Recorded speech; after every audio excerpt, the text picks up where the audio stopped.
بسم اللہ الرحمن الرحیم۔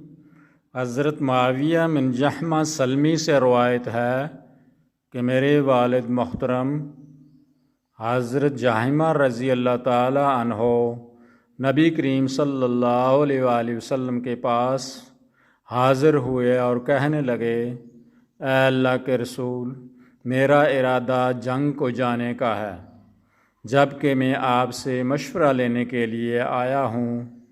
آپ صلی اللہ علیہ وآلہ وسلم نے فرمایا، تیری والدہ ہے؟ اس نے کہا، جی ہاں۔ آپ نے فرمایا، اس کے پاس ہی رہ اور خدمت کر، جنت اس کے پاؤں تلے ہے۔ سنن نسائی حدیث نمبر 3106۔